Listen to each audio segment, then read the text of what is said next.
আসসালামু আলাইকুম ভিউয়ার্স, আমরা অনেক দিনই কিন্তু প্ল্যান করছিলাম যে বসুন্ধরা আসবো একটি ড্রোন কেনার জন্য। হ্যাঁ, আমাদের অফিস থেকে আমরা বারবার প্যারা দিচ্ছিলাম বসকে যে বস আমাদের কিন্তু আজকে একটা ড্রোন লাগবেই, অথবা আমাদের কাজের জন্য কিন্তু ড্রোন লাগবেই। তো ড্রোনের জন্য কিন্তু বস আমাদেরকে বলেছিল যাও তোমরা বসুন্ধরা থেকে দেখে নিয়ে আসো, তোমাদের যেটা ভালো মনে হয় সেটা নিয়ে আসো। তো যেহেতু আমরা মোটামুটি একটা প্রফেশনাল কাজ করব, সেই জন্য আমরা চিন্তা করেছি যে আমাদের বাজেটের মধ্যে কিন্তু AR3S ড্রোনটি ভালো হবে। তো AR3S ড্রোনটি নেওয়ার জন্য কিন্তু আমরা চলে এসেছি ক্যামেরা জোনে। তো ক্যামেরা জোনে কিন্তু আমরা গিয়েছিলাম, সেখানে কিন্তু বসা ছিল আমাদের সাব্বির ভাই। সাব্বির ভাইও কিন্তু আমাদের ভিডিওটা করছিল, আমাদের কিন্তু খুব খাতির আপ্যায়ন করেছিল সাব্বির ভাই।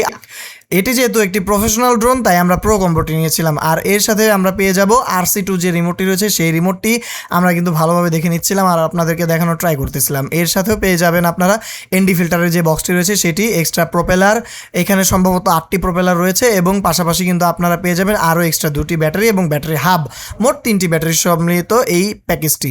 এখানে যে ড্রোনটি রয়েছে, এই ড্রোনটিকে কিন্তু এখন এর যে হেডটি রয়েছে, এই হেডটি কিভাবে খুলতে হয় সেটি কিন্তু আমাদেরকে দেখিয়ে দেওয়া হচ্ছে। এটি যেহেতু গিম্বল গার্ড, তাই এটি একটু আপনারা সাবধানে নড়াচড়া করবেন এবং খুলে রাখবেন। এরপরে এটিকে কিভাবে খুলতে হয় সেটি কিন্তু আমাদেরকে সাব্বির ভাই দেখিয়ে দিচ্ছিল এবং নির্দেশনা দিচ্ছিল। আর এরপর খোলার পর কিন্তু আমরা হাতে নিয়ে দেখছিলাম এটার বিল্ড কোয়ালিটি কতটা সলিড। DJI এত সুন্দর একটি বাজ পাখি তৈরি করবে এবং আমাদেরকে সেটি দিবে, মানে জাস্ট অসাম লাগছিল আমার কাছে। এই প্রোডাক্টটি প্রত্যেকের একটি স্বপ্ন। আমারও একদিন ইনশাল্লাহ যদি সামর্থ্য হয় আমিও আমার নিজের জন্য একটি নেওয়ার চেষ্টা করব। এখানে 2টি সেন্সর রয়েছে, একটি হচ্ছে 3x অপটিক্যাল জুম এবং আরেকটি হচ্ছে ওয়াইড লেন্স।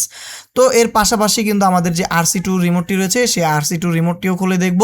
আমার প্রথমে মনে হয়েছিল যে এটি অনলি একটি ডিভাইস, কিন্তু না, এখানে একদম সরাসরি টোটালি একটি মোবাইলকে কিন্তু বসিয়ে দেওয়া হয়েছে। আর এর রেঞ্জও কিন্তু মোটামুটি অনেক বেশি, যার ফলে কিন্তু আপনারা মোবাইলে কানেক্ট করে যে অন্য রিমোটটি রয়েছে ওটির থেকে RC2 রিমোটটিতে ভালো পারফর্ম করবে। আর এখানে এক্সট্রা প্রোপেলারগুলো আমাদেরকে আলাদা করে দিয়ে দেওয়া হচ্ছে। এর প্যাকেজের সাথে ছিল, আমরা কিন্তু 2টি মেমোরি কার্ড নিয়েছিলাম স্যানডিস্কের এক্সট্রিম প্রো, 128 GB করে, 2টি 256 GB। আর পাশাপাশি কিন্তু আমাদেরকে প্রোপেলারগুলো কিভাবে লাগাতে হয় সেটি কিন্তু আমাদেরকে দেখিয়ে দিচ্ছিল পাশ থেকে। এবার হচ্ছে আমাদের এই ড্রোনটির যে রিমোটটি রয়েছে, এই রিমোটটি সেট আপ করার পালা।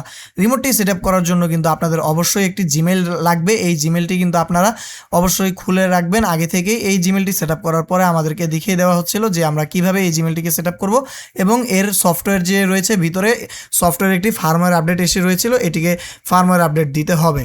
ফার্মওয়্যার আপডেট দেওয়ার আগেই কিন্তু আমরা চেক করার জন্য বসুন্ধরার একটু বাহিরে নিয়ে গিয়েছিলাম আমরা এটিকে ফ্লাইং টেস্ট করার জন্য।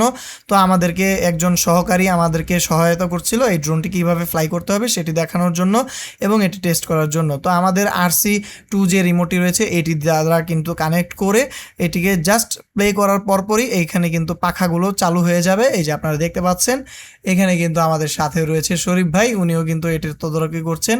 আমাদেরকে দেখিয়ে দেওয়া হচ্ছে কিভাবে ড্রোনটি ফ্লাই করতে হয় আর বুঝিয়ে দেওয়া হচ্ছে। আমরা যেহেতু আগে এই ড্রোন ফ্লাই করিনি, তাই এটার সম্বন্ধে আমার আইডিয়াটা খুব কমই ছিল, কিন্তু পরবর্তীতে যখন আমি এটিকে ইউজ করি, এই যে এখানে কিন্তু স্ক্রিনে আমাকে দেখতে পাচ্ছেন, এটি যখন আমি ইউজ করি আমার কাছে কিন্তু খুবই ইজি বলে মনে হয়েছে। কিন্তু ড্রোনটাও অবশ্যই একটি প্রফেশনাল যেহেতু ড্রোন, অবশ্যই আপনাকে হাতে ইউজ করে এটাকে কন্ট্রোলে নিয়ে আসতে হবে, না হলে কিন্তু আপনারা সেন্সর থাকা সত্ত্বেও কিন্তু এটি যে কোনো জায়গায় বাড়ি লাগিয়ে ফেলতে পারেন।